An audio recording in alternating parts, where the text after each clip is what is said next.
Hello everyone, good morning. Welcome back to my channel. कैसे हैं आप सभी? आई होप आप सभी बहुत अच्छे होंगे। तो जी सुबह का ये टाइम है और सुबह के घर के काम मेरे यहाँ पे स्टार्ट हो रहे थे और ठंडी बढ़ चुकी है तो स्वेटर वगैरह पहने बिना काम नहीं चल रहा है। अचानक से सर्दी ना मतलब होने लगी है ठीक ठाक।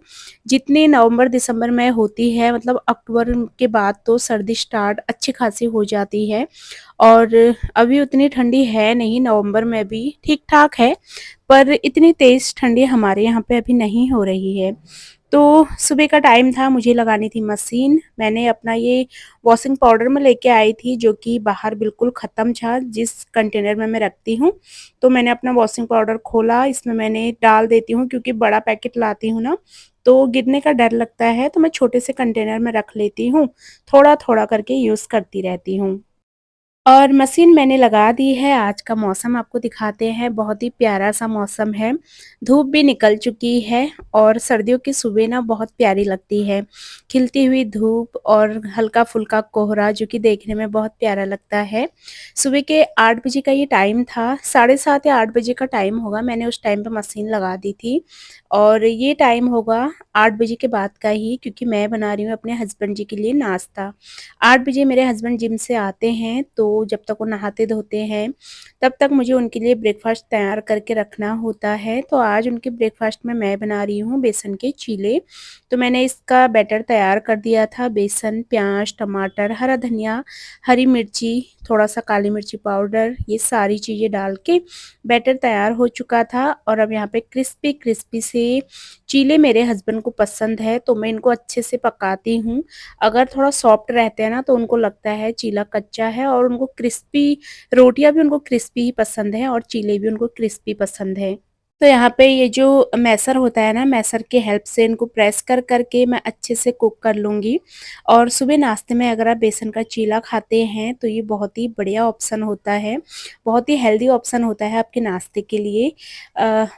ईज़िली बन भी जाते हैं और टाइम भी नहीं लगता इतना, साथ ही टेस्ट भी बहुत ज़्यादा अच्छा आता है इनका। एक थोड़ा-सा हरा धनिया वगैरह डाल दो ना और अगर आपके पास कोई और वेजीज़ हैं जैसे कैप्सिकम वगैरह, कैरट, तो ये सारी चीज़ें भी आप बिल्कुल बारीक काट के इसमें डाल सकते हैं। बहुत ही बढ़िया चीला बन के तैयार होता है। मेरे पास नहीं थी सब्जियाँ, आजकल तो हरी सब्जियाँ भी इतनी फ्रेश-फ्रेश सी आ रही है, जैसे पालक हो गया या फिर राई, कुछ भी आपके पास सब्जी है तो आप बारीक-बारीक काट के सब्जियाँ भी डाल देंगे ना चीले में, तो इसका टेस्ट और ज़्यादा बढ़ जाता है और हेल्दी भी हो जाता है। तो जब मुझे चीले बनाने होते हैं बेसन के, अगर मेरे घर में बनी हुई हरी सब्जी भी होती है ना, जैसे मैं रात को हरी सब्जी बनाऊँ, बच जाती है सब्जी, तो मैं बनी हुई हरी सब्जी ही थोड़ा-सा डाल देती हूँ बेसन के बैटर में। बहुत अच्छा टेस्ट आता है, मेरे हस्बैंड को काफ़ी ज़्यादा पसंद है हरी सब्जी डाल के चीला बनाना। तो चलिए यहाँ पे पतिदेव के लिए मैंने चीले बना दिए हैं, साथ ही मैंने चटनी बनाई थी। टमाटर और प्याज़ डाल के चटनी बनाई थी, बाकी धनिया डाला था, पुदीना तो था नहीं, तो बस धनिया डाल के, हरी मिर्ची डाल के मैंने यहाँ पे बढ़िया सी चटनी तैयार कर ली थी और साथ में बनाया था सॉरी साथ में कल रात को दही जमाई थी, तो दही तो डेली चाहिए मेरे हस्बैंड को नाश्ते में और दही अच्छी भी होती है, हर किसी को खानी चाहिए, तो दही हमारे नाश्ते में ज़रूर होती है। तो बहुत सारे लोग पूछते हैं ना, दीदी आप चीले कैसे बना लेते हो? हमारे चीले चिपक जाते हैं। तो चीले बनाने के लिए ना आपको नॉन स्टिक पैन यूज़ करना है। नॉन स्टिक पैन में अगर आप कोई तेल, घी नहीं लगाएँगे, तब भी आपके चीले कभी नहीं चिपकेंगे। अगर आप नॉर्मली जो हम रोटी बनाने का तवा होता है, अगर आप उसमें बना रहे हैं, तो उसमें आपको ना जैसे हम डोसा बनाते हैं, पहले थोड़ा-सा ऑयल या घी लगा लिया, उसके बाद उसमें थोड़ा-सा पानी छिड़क के पानी को फिर एक कपड़े से पोंछ लो, फिर आप उसमें चीला बनाओ तो आपका चीला नहीं चिपकेगा। नहीं तो ये नॉन स्टिक पैन आप ले सकते हैं, ये चीला बनाने के लिए बहुत ही अच्छा होता है। बिना ऑयल का भी इसमें चीला बिल्कुल भी नहीं चिपकता है। तो चलिए हस्बैंड जी को नाश्ता कराया, काम तो मेरे सारे पहले ही हो जाते हैं। मेरे बच्चे जब उठते हैं उससे पहले मैं पूरे घर की झाड़ू लगा लेती हूँ। उसके बाद कभी तो बच्चों को छोड़ने से पहले ही मेरा पोछा भी लग जाता है, कभी नहीं होता तो मैं सीधा उनको छोड़ के आती हूँ, पूरे घर का पोछा लगाती हूँ। मतलब हस्बैंड जी 8 बजे जिम से आते हैं, तब तक मेरी साफ-सफाई का काम पूरा निपट जाता है। तो हस्बैंड जी 9 बजे ऑफ़िस जाते हैं, उसके बाद सीधा उनको भेज के मैं चली गई नहाने के लिए। नहा धो के मैं यहाँ पे आ चुकी हूँ और ये फ़ेस पैक जो कि मैं आजकल लगाती ही हूँ डेली, तो मैंने अपना फ़ेस पैक बना के रख दिया था। इसको मैं 10 मिनट के लिए छोड़ देती हूँ बना के। बहुत अच्छे से जो-जो मैं इसमें चीज़ें डालती हूँ ना, अच्छे से फूल जाती हैं। तो कई लोग पूछते हैं क्या डाला है? तो इसमें बेसन है और साथ में मुलेठी पाउडर है और थोड़ा-सा वो होता है ना जायफल, जायफल का पाउडर। इन तीनों चीज़ों को डाल के कभी मैं दही के साथ इसको बना लेती हूँ, कभी कच्चा दूध, तो कभी जैसे रोज़ वाटर, मतलब जो भी चीज़ आपको सूट करे, वो डाल के आप ये पैक बना सकते हैं। और सर्दियों में तो वैसे पैक लगाने में थोड़ा-सा ना, फेस पे पैक लगाने में थोड़ा-सा मतलब अच्छा नहीं लगता, बहुत ठंडा-ठंडा लगता है। पर मैं अभी लगा रही हूँ, अभी इतनी ज़्यादा ठंडी नहीं है और थोड़ा-सा स्किन ठीक हो जाती है इससे, तो ये पैक बहुत अच्छा है, तो मैं इसको कंटिन्यू लगाती हूँ। अभी मैंने इसको लगा दिया है, अभी मैं इसको लगा के कम से कम 15 से 20 मिनट के लिए छोड़ दूँगी, आराम से ये अपना सूखता रहेगा और मैं इस बीच में अपने घर के काम कुछ न कुछ निपटा लेती हूँ। सुबह अगर जो-जो कपड़े मुझे वॉश करने होते हैं ना, मैं उनको सुबह ही निकाल देती हूँ। सुबह जैसे मैंने झाड़ू-पोछा करा, उससे पहले मैं ये सारी चीज़ें हटा देती हूँ, ताकि मैं टाइम से अपनी मशीन लगा लूँ और फिर बेडशीट वगैरह बिछाने का काम तो बाद में भी हो जाता है, जब सब लोग चले जाते हैं। तो सुबह अगर आप तरीके से काम करो ना, स्टेप बाय स्टेप हर चीज़ पे ध्यान दो, तो आपका काम बहुत आसानी से और सही टाइम पे भी हो जाता है। तो यहाँ पे मैंने बेडशीट तो सुबह ही निकाल दी थी, क्योंकि मैं मशीन लगा देती हूँ जल्दी। मैंने मशीन लगा दी थी सुबह 7 साढ़े 7 बजे। तो पहले तो हमारे नॉर्मल जो कपड़े होते हैं वो मैं धुलती हूँ, उसके बाद जो भी बेडशीट वगैरह होती हैं उनको बाद में धुलती हूँ। तो यहाँ पे जो है आज मैं गरम वाली बेडशीट बिछा रही हूँ। ये वाली गर्मियों में हम इसको ओढ़ते हैं जैसे एसी चला के, सर्दियों में ये बिछाने के काम आती है, तो दोनों सीज़न में ये बेडशीट काम आ जाती हैं। बहुत अच्छी है ये बेडशीट। ज़्यादातर क्या होता है ना, जो हम लोग गरम बेडशीट वगैरह लेते हैं बेड में बिछाने के लिए, इनकी लेंथ कम होती है। कहीं न कहीं से ये ऐसा होता है ना, फिर इधर-उधर खिसकती हैं। पर ये वाली बेडशीट बहुत बड़ी है, मैंने इसको कोने की साइड को बहुत छोड़ भी रखा है, तो बड़ी है ये वाली, काफ़ी अच्छी भी है, एकदम मोटी-मोटी सी।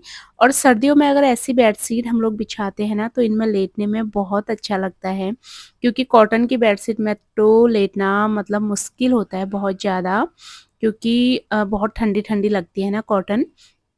तो यहाँ पे मैंने बेडशीट को चेंज कर दिया है और इसके पिलो कवर मैंने कितना ढूँढ लिया, मुझे मिल ही नहीं रहे। मैंने बेड में कहीं रखे होंगे, पर मुझे अभी नहीं मिले, तो मेरे पास ये दूसरे वाले हैं, गरम ही हैं ये भी। तो अभी मैंने इनको ही लगा दिया, क्योंकि मैंने ढूँढा भी था वैसे काफ़ी, पर मुझे मिला ही नहीं और बेड अभी इतना फैलाने का मेरा मन था नहीं। मैंने कहा चलो जो है अभी इनको ही लगा लेते हैं। तो सेम जैसे स्टार बने हुए हैं बेडशीट में, सेम इसके पिल्लो कवर भी हैं। तो देखूँगी मिल गए तो ठीक है, नहीं तो बाद में ढूँढ के रखूँगी। और यहाँ पे घर के छोटे-मोटे काम निपटाते-निपटाते मेरे फेस पैक को हो गया था, कम से कम 25 मिनट हो गए थे। तो ये भी सूखने लगा था, तो मैंने कहा चलो इसको रिमूव कर लेते हैं अब फेस से। तो आपको जब भी ये फेस वॉश लगाना है ना, जब भी आपको इसको अपने फेस से हटाना है, तो हल्का-हल्का फेस में पानी छिड़क के पहले इसको अच्छे से भिगा लेंगे। उसके बाद आपको इस तरीके से, जैसे हम स्क्रब करते हैं ना फेस पे, उसी तरीके से आपको इसको स्क्रब करते हुए निकालना है। और ये जितनी भी आपके फेस में ना, जैसे हमारे फेस में क्या होता है, टैनिंग हो जाती है धूप में जाने की वजह से, तो इससे आपकी टैनिंग बिल्कुल ख़त्म हो जाएगी। और कई बार हमारे फेस होता है ना, कहीं पे काला, कहीं पे वाइट सा, 2-3 तरह के रंग हो जाते हैं फेस में ना, जैसे कहीं पे काला सा हो जाएगा टैनिंग की वजह से, कहीं पे रंग साफ रहेगा जो आपका नेचुरल है। तो इससे क्या होगा, आपकी टैनिंग बिल्कुल ये निकाल देगा और आपका फेस अगर कहीं पे काला, कहीं पे गोरा है, तो ये इक्वल कर देगा, जो भी टैनिंग वगैरह है उसको हटा देगा। और साथ ही ये स्क्रब का भी बढ़िया काम करता है। अगर आप इसको लगाएँगे ना, इसको लगाने के बाद अगर आप अपना फेस वॉश कर लेंगे, तो आपको अपनी स्किन ऐसी लगेगी जैसे न्यूबॉर्न बेबी की स्किन होती है ना, एकदम मन करेगा बस स्किन को छूते रहें। इतना ज़्यादा ये सॉफ्ट कर देता है फेस को। तो इसको निकालने में मैं थोड़ा टाइम लगाती हूँ, मतलब आराम से मैं इसको मतलब स्क्रब करते हुए, अच्छे से फेस की मसाज करते हुए, जैसे आजकल हम लिपस्टिक लगाते हैं, लिपस्टिक लगा के लिप्स एकदम काले-काले हो जाते जाते हैं। तो आप इसको अपने लिप्स में भी यूज़ करेंगे ना, इस तरीके से मसाज करेंगे तो आपका लिप्स का कालापन भी ये ख़त्म कर देगा। डार्क सर्कल को भी ये ख़त्म कर देगा। बहुत अच्छा पैक है, मेरे को तो बहुत पसंद आया। एक तो स्किन सबकी अलग-अलग होती है, तो आपको कितना ये सूट करता है ये भी मैटर करता है कि आपकी स्किन को कितना कौन-सी चीज़ सूट कर रही है। तो मुझे तो ये बढ़िया सूट करता है, तो मैं इसी को लगाती हूँ। मेरे फेस में वैसे इतनी ज़्यादा छाइयाँ नहीं हैं, पर ऐसे मेरे फेस में ना छाइयाँ ऐसी है जैसे तिल होते हैं ना, तिल के रूप में मेरे फेस में छाइयाँ हैं जगह-जगह पे, तो इसलिए मैं इसको लगा रही हूँ। छाइयों को भी ये ख़त्म करता है, तो मैं इसलिए इसको लगा रही हूँ ताकि थोड़ा-सा मेरी छाइयाँ रुके, क्योंकि मेरे फेस में छोटे-छोटे, छोटे-छोटे ना तिल से बहुत ज़्यादा हैं। मतलब ऐसा लगता है तिल हैं, पर वो तिल नहीं है, वो छाइयाँ हैं, जो कि तिल की रूप में ही हैं, एकदम छोटे-छोटे से। तो इसीलिए मैं इसको लगा रही हूँ, इसके फ़ायदे बहुत ही सारे हैं। तो चलिए यहाँ पे फेस पैक लगाने के बाद फेस मैंने वॉश कर लिया था, और आपको फेस वॉश कभी भी कोई सा भी अगर लगाना है तो आपको उसके बाद कोई फेस वॉश या फिर कोई सोप यूज़ नहीं करना। आपको बस पानी से ही अपने फेस को वॉश करना है। उसके बाद अभी मैंने अपने फेस पे कुछ लगाया नहीं है, कम से कम 15-20 मिनट, आधा घंटा मैं अपने फेस को ऐसे ही छोड़ूँगी। फिर मैं अपना जो भी नॉर्मली सनस्क्रीन वगैरह यूज़ करती हूँ वो लगा लूँगी। और मैं भी मतलब खाली थी, मेरा मैंने सोचा चलो थोड़ा-सा फल खा लेते हैं, तो यहाँ पे मैंने पपाया कट करा था अपने लिए, तो मैं यहाँ पे पपाया खा रही हूँ। और अगर आप पपाया को भी मसल के प्यूरी बना के अपने फेस पे लगाएँगे ना, तो इनको खाने के भी फ़ायदे हैं और स्किन पे लगाने के भी। और अभी जो है फिर हो जाएगा बच्चों को लाने का टाइम। इस बीच में मैंने लंच भी बना दिया था। लंच बनाने का मैंने कोई वीडियो शूट नहीं करा, और अभी मेरे बच्चों को लाने का टाइम हो जाता है स्कूल से। अक्रिस तो स्कूल से आ गया है, अभी मुझे जाना है अपनी बेटी को लाने के लिए, तो दोनों को लाने का टाइम भी अलग होता है। तो अभी मैं उसको लेने जाऊँगी और अक्रिस को लेके आ गई हूँ। अक्रिस को मैंने लंच भी करा दिया है, अभी मैं बेटी को लेने जाऊँगी।